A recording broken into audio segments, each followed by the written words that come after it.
نحمده ونصلي ونسلم على رسوله النبي الكريم وعلى آله وأصحابه أجمعين.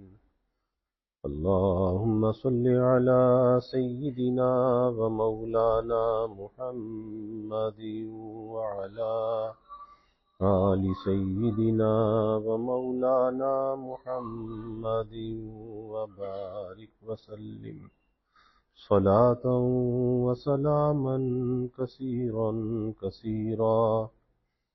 يا رب صل وسلم دائما أبدا على حبيبك خير الخلق كلهم.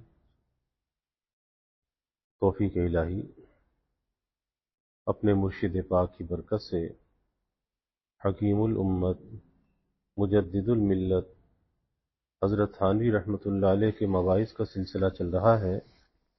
الظہور کے نام سے حضرت کا یہ واعظ چل رہا ہے، جس میں مولانا روم رحمۃ اللہ علیہ کے اشعار کی تشریح چل رہی ہے.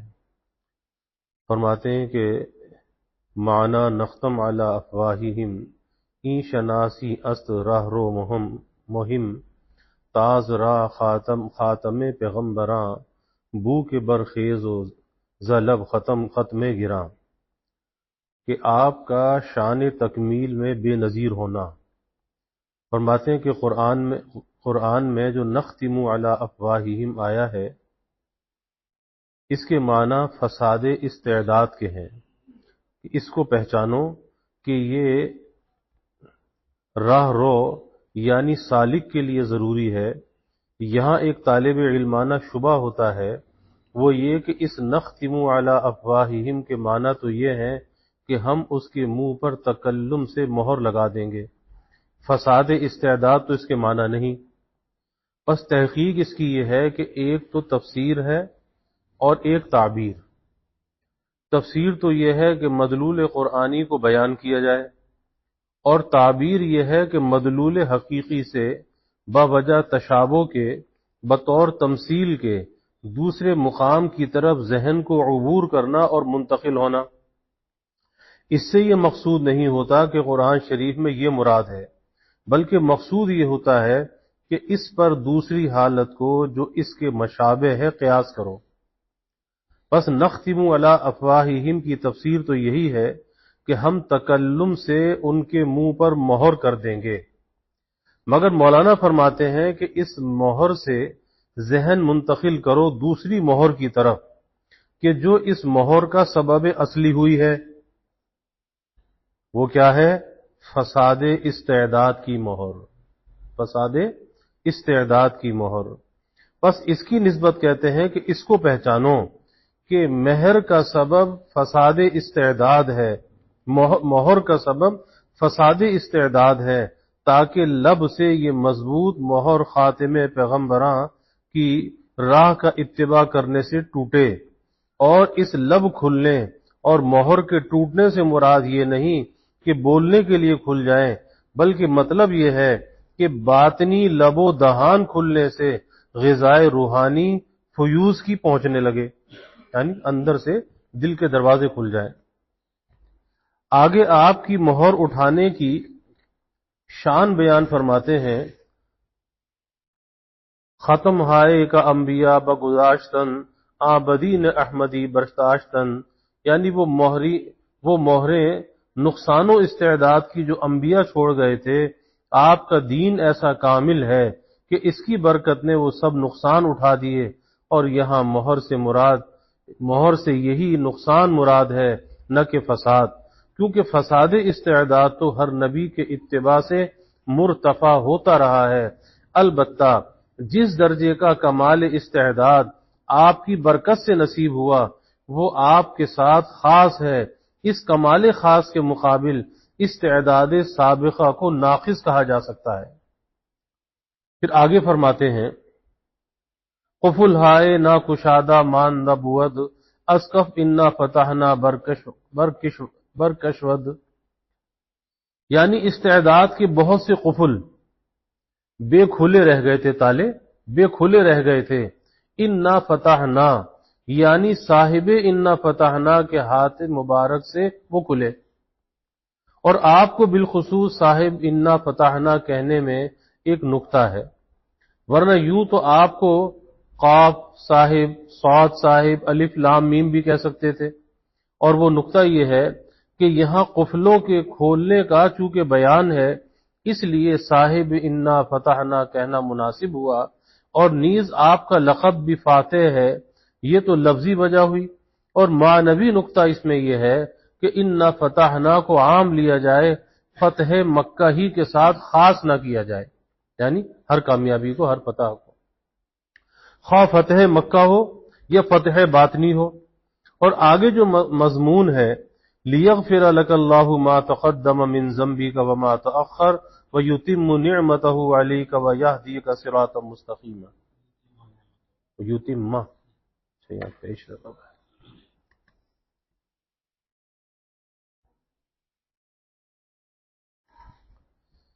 تو وہ واقع میں بھی فتح باطنی ہے۔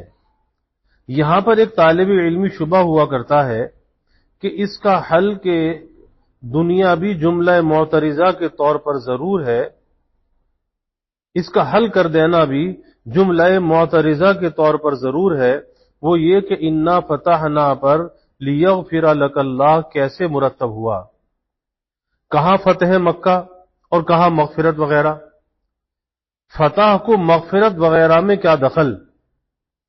تو مفسرین نے مختلف اور بعید از بعید توجیہیں اس مقام پر لکھی ہیں، مگر الحمدللہ میری سمجھ میں جو آیا وہ بے تکلف اور دل پذیر بات ہے، اور وہ یہ ہے کہ تمام عرب کے لوگ اس کے منتظر تھے کہ مکہ فتح ہو، اس بات کے منتظر تھے کہ مکہ فتح ہو تو ہم مسلمان ہوں۔ چنانچہ فتح مکہ پر جوغ در جوغ اسلام لانے لگے، اور لوگوں کے اسلام لانے سے حضور صلی اللہ علیہ وسلم کے مراتب قرب بڑھتے ہیں، نفس تبلیغ سے تو اور طرح کا ثواب ہوتا ہے، اور اس تبلیغ سے اسلام لانے کا ثواب اور نوع کا ہے، یعنی اور قسم کا ہے، ورنہ تبلیغ تو تمام انبیاء نے کی ہے، نفس تبلیغ میں سب انبیاء برابر ہیں۔ حضور صلی اللہ علیہ وسلم جو فخر فرمائیں گے وہ کثرت امت پر ہوگا، امت کی کثرت تعداد پر۔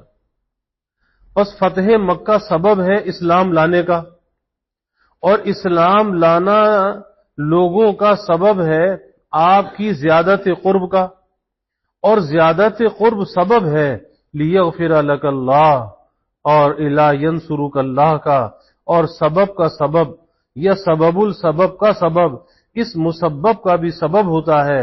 پس فتح مکہ کو مغفرت وغیرہ میں اس طرح دخل ہوا کہ اور ترتب بے تکلف درست ہو گیا۔ دیکھیے یہاں بھی قرآن کے فہم کے لیے علوم عقلیہ کی ضرورت ثابت ہوتی ہے۔ خلاصہ یہ ہوا کہ جن علوم کے قفل بے کھلے رہ گئے تھے، اگر آپ کا اتباع کرو گے تو وہ علوم کے قفل تم پر کھل جائیں گے، یعنی حضور کے اتباع میں وہ جو تالے لگے ہوئے ہیں وہ بھی کھل جائیں گے۔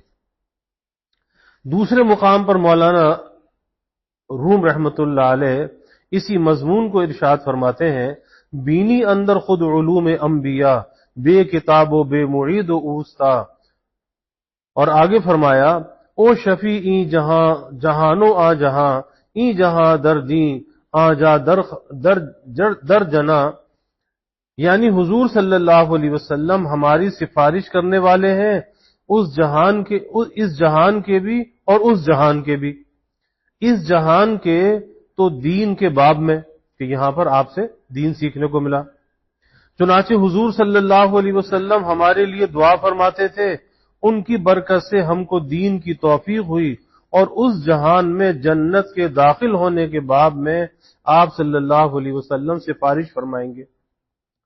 پھر آگے فرماتے ہیں ای جہاں گویت کے تورا شانما و آ جہاں گویت کے توما شانما، یعنی یہ جہان بزبان حال حضور صلی اللہ علیہ وسلم کی خدمت میں عرض کر رہا ہے کہ آپ ان کو راستہ دین کا دکھلائیے، اور وہ جہان یہ کہے گا کہ آپ ان کو چاند یعنی دیدار باری تعالی شانہ دکھلائیے۔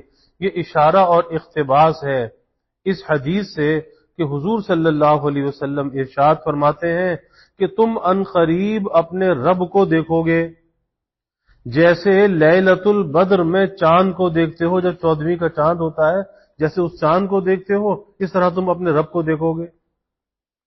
پھر آگے فرماتے ہیں پیشہ اش اندر ظہور و در کموں احد قوم انہم لا یعلمون۔ یہ مضمون بطور ترقی کے ہے، یعنی مسلمانوں کی شفاعت تو حضور صلی اللہ علیہ وسلم کیوں نہ فرماتے جبکہ حضور اعداء کی شفاعت فرماتے ہیں۔ چنانچہ ظاہر اور باطن میں آپ کا یہ شیوا ہے کہ آپ دعا فرماتے ہیں اہدی قومی، یعنی اے اللہ میری قوم کو ہدایت کر، یہ جاہل ہے۔ بس اس توجیہ پر اہدی قومی میں مسلمان بھی مراد نہ ہوں گے اور کلام بھی مرتبط ہو گیا۔ پھر آگے فرمایا باز گشتہ از دم او ہر دو باب درد و عالم دعوت و مستجاب، کہ آپ کے دم یعنی کلام سے دونوں راز کھل گئے، یعنی دنیا میں تو علوم کے دروازے جس کا بیان قفل ہائے ناکشادہ میں آ چکا، اور آخرت میں بقائے حق اور دخول جنت کا دروازہ جس کا بیان متقدمہ میں آ چکا۔ بس دو جہان میں آپ کی دعا مستجاب ہے۔ آگے آپ کے اس فیض کا اکمل ہونا بیان فرماتے ہیں بہر ای خاتم شد است او کے بجود مثل اونے بود دب خواہن بود، کہ آپ اس سبب سے خاتم ہوئے ہیں کہ فیوز و علوم کے جود و عطا میں آپ کا مثل نہ ہوا اور نہ ہوگا، نہ آپ جیسا کوئی ہوا اور نہ کوئی ہوگا۔ کمالات کے تمام مراتب آپ پر ختم ہو گئے۔ اس کا یہ مطلب نہیں کہ آپ خاتم زمانی ہیں، بلکہ مطلب یہ ہے کہ آپ خاتم مطلق ہیں، زمانن بھی اور کمالن بھی، زمانے کے اعتبار سے بھی اور کمال کے اعتبار سے بھی۔ اور خاتمیت کے یہ معنی جو اس شعر میں ماں بعد کے مذکور ہیں وہ ہیں جو حضرت مولانا محمد قاسم صاحب نانوتوی رحمت اللہ علیہ نے تحذیر الناس میں بیان فرمائے، جس پر مبتدعین نے مولانا پر بے حد شور مچایا۔ معلوم ہوتا ہے کہ مولانا کو یہ اشعار ملے نہیں، ورنہ سہولت کے ساتھ فرما دیتے کہ خاتمیت کے یہ معنی بیان کرنے میں تنہا نہیں ہوں، مولانا روم نے بھی اس کو لیا ہے۔ پھر آگے فرمایا چونکہ در صنعت برد استاد دوست نے تو گوئی ختم صنعت برتوست۔ تمثیل کے طور پر فرماتے ہیں کہ دیکھو جب کسی صنعت میں استاد سبقت لے جاتا تو تم اس کو کہتے نہیں، یعنی یہ کہتے ہو کہ یہ صنعت تجھ پر ختم ہے۔ یہ صنعت کوئی آدمی کسی چیز میں کمال حاصل کر لے، کہتے ہیں بھائی تجھ پر یہ چیز ختم ہے، تو یہ صنعت تجھ پر ختم ہے۔ اسی طرح حضور صلی اللہ علیہ وسلم خاتم کمالات ہیں، یعنی آپ کے مثل کمالات میں کوئی نہیں۔ بس یہ معنی ہے خاتمیت کے، یعنی ختم زمانہ کے ساتھ آپ اس طرح بھی خاتم ہیں کہ کمالات بھی آپ پر ختم ہیں۔ آگے فرمایا در کشاؤ ختم ہا تو خاتمی در جہان روح بخشاں حاتمی۔ اول تو قوت فیضان کے اندر آپ کا خاتم ہونا بیان فرمایا۔ اس شعر میں نقصان استعداد کی مہروں کے فاتح ہونے کے اعتبار سے آپ کا خاتم ہونا ظاہر فرماتے ہیں کہ آپ مہروں کے کھولنے میں خاتم ہیں، اور روح بخش حضرات انبیاء کے عالم میں آپ بمنزلہ حاتم کے ہیں۔ اور اس تقریر میں عجیب لطیفہ ہے، یعنی آپ فاتح ہونے میں بھی خاتم ہیں۔ وجہ لطافت کی یہ ہے کہ فاتح اور خاتم کے معنی ظاہراً تقابل ہے، اور یہاں بجائے تقابل کے ایک دوسرے کا مکمل ہے، یعنی ایک چیز دوسرے کو مکمل کرنے والی ہے۔ پھر آگے فرماتے ہیں ہست اشارات محمد المراد کل کشادہ اندر کشاد، یعنی آپ کی تصریحات و علوم کا خزانہ ہے ہی حضور صلی اللہ علیہ وسلم کے تو اشارات سے، یعنی آپ کی باتوں کے علاوہ آپ کے تو اشارات سے علوم کے دریا کھلتے ہیں۔ المراد کے معنی الحاصل، یعنی حاصل یہ ہے کہ حضور صلی اللہ علیہ وسلم کے ارشادات سے اتنا بڑا دریا علوم کا کھلتا ہے کہ فتوح در فتوح ہوتی چلی جاتی ہے، یعنی دریا پہ دریا کھلتا چلا جاتا ہے۔ چنانچہ احادیث کے چھوٹے چھوٹے اشاروں سے بڑے بڑے علوم کھلتے ہیں، اور وہ مثال ہو جاتی ہے، یا رب چشم ایست محبت کے من ازاں، یا قطر آب خوردم و دریا گریستم۔ یہ ہے غایت حضور صلی اللہ علیہ وسلم کے تولد شریف کی اور نبوت شریف کی۔ اے مدعیان محبت، تم لوگوں نے اس غایت پر بھی نظر کی ہے یا خالی زبانی محبت ہی ہے؟ یاد رکھو، زبانی محبت بلا اس غایت کی تحصیل کے کارآمد نہیں ہے۔ آپ لوگ تو صرف ایک چیز یعنی ذکر ولادت کا اہتمام کرتے ہو، اور ہم اس ذکر کے ساتھ اس فکر کو بھی ضروری سمجھتے ہیں کہ غایت اس کی کیا ہے۔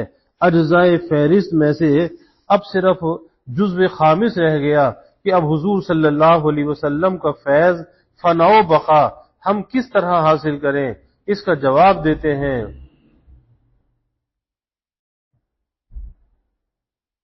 صد ہزارہ آفری بر جان او بر قدوم و دور فرزندان او، یعنی لاکھوں آفرین آپ کی جان پاک پر ہوں، اور آپ کے فرزندان یعنی جان نشین اہل کمال کے قدوم، یعنی آنے اور دور یعنی دور رہ کر دورہ کرنے والے پر ہوں۔ حکام کا ایک وقت حاکم ہو کر آنے کا ہوتا ہے اور ایک وقت دورے کا ہوتا ہے، اسی طرح علماء امت اور جاں نشینان حضور صلی اللہ علیہ وسلم کا ایک وقت تو کمالات کو لے کر آنے کا ہوتا ہے اور ایک وقت دورے کا یعنی افاضے کا ہوتا ہے۔ بس دورے کا یہ مطلب نہیں کہ وہ گھومتے پھرتے ہیں، اگرچہ اس اعتبار سے یہ مطلب بھی ہو سکتا ہے کہ بعض حضرات مخلوق کے افاضے کے لیے جگہ جگہ جاتے ہیں۔ بس حاصل یہ ہے کہ وہ حضور صلی اللہ علیہ وسلم تشریف لے گئے، لیکن حضور صلی اللہ علیہ وسلم کے جانشین تو موجود ہیں، وہ فیض ان سے لے لو۔ چونکہ شد خورشید مارا کرد داغ، چارہ نبوت بر مقاشت چراغ۔ اگر اکثر اہل مولد وفات شریف کے ذکر کو ولادت شریفہ کے ذکر کے ساتھ ناگوار سمجھتے ہیں، لیکن چونکہ ہم غایت ولادت شریفہ کو بیان کر رہے ہیں تو اس غایت کے متعلق یہ سوال ضرور ہوگا کہ اب اس غایت کو کیسے حاصل کریں۔ اس لیے ذکر وفات شریف کا ضرور آئے گا۔ چنانچہ اسی غایت ولادت کے بتلانے کے لیے ہم نے اس رسم سے قطع نظر کر کے وفات کے متعلق مضمون مولانا کے کلام سے بیان کیا کہ آپ کے بعد آپ کے جانشینوں سے وہ فیض حاصل کرو کہ فرزندان اس لیے فرمایا ہے کہ قرآن مجید میں ہے وَأَزْوَاجُهُ أُمَّهَاتُهُمْ، یعنی نبی کی ازواج مطہرات مومنین کی مائیں ہیں۔ تو اب ظاہر ہے کہ باپ ہوئے، اور یہ ظاہر ہے کہ سچا جانشین وہی ہوتا ہے جو باپ کے قدم بقدم ہو، ورنہ اس کو فرزند ہی نہیں کہتے۔ بس سچے جانشین اولیاء اور علماء امت ہیں۔ یہاں پر ایک سوال ہو سکتا ہے کہ قرآن شریف میں تو حضور صلی اللہ علیہ وسلم کی ابوت کی نفی فرمائی، چنانچہ ارشاد ہے ما کان محمد ابا احد من رجالکم۔ جواب یہ ہے کہ ابا احد من رجالکم، جواب یہ ہے کہ اسی آیت میں ابوت حضور کی معلوم ہوتی ہے، اور وہ بہت لطیف بات ہے۔ وہ یہ کہ آگے ارشاد ولاکن رسول اللہ وخاتم النبیین، اور اہل علوم کو معلوم ہے کہ لاکن استدراک یعنی توہم ناشی من الکلام السابق کے دفع کرنے کے لیے ہوتا ہے، اور یہاں بظاہر کوئی شبہ معلوم نہیں ہوتا جس کا لاکن سے دفعیہ مقصود ہو، بجز اس کے کہ تقریر آیت کی یہ ہو کہ جب ارشاد ہوا کہ محمد صلی اللہ علیہ وسلم تمہارے مردوں میں سے کسی کے باپ نہیں، تو شبہ ہوا کہ کیا نسبی باپ نہیں، تو اور کسی قسم کے بھی باپ نہیں، جو علی الاطلاق ابوت کی نفی کی گئی، تو اس شبے کا دفع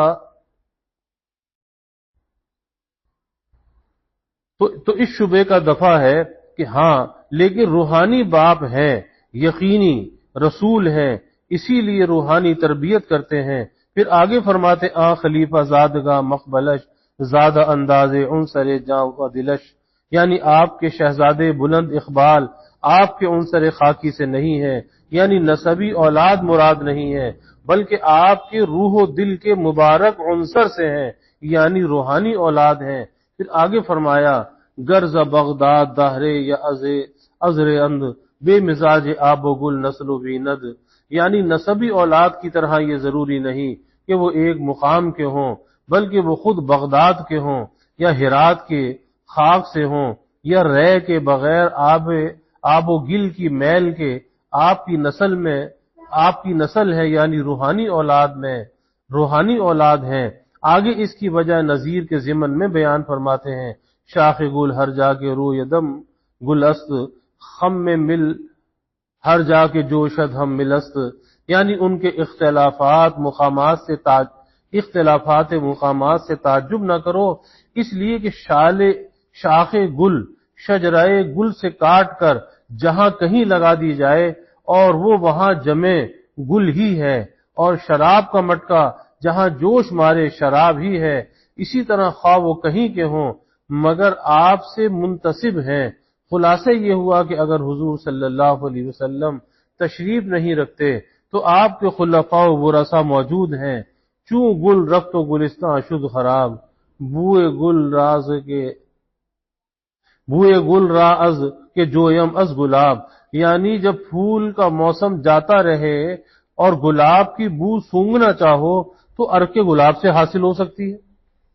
چنانچہ اطیعوا اللہ و اطیعوا الرسول و اولی الامر منکم، یہ وارثین بھی اولی الامر میں داخل ہیں۔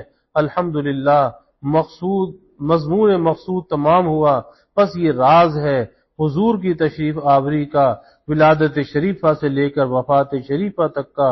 خلاصہ یہ ہوا کہ اتباع کامل حضور صلی اللہ علیہ وسلم کا کرو تاکہ غایت حضور کی تشریف آوری کے فیض نبوی ہے تم کو حاصل ہو۔ یہی حاصل ہے فنا و بقا کا، جس نے یہ راز سمجھ لیا اور اس کو عمل میں لایا وہ ہے سچا محب، اور وہ ہے واقعی صاحب دولت، اور جس نے اس کو نہیں سمجھا اور محض زبانی تذکرے پر رہا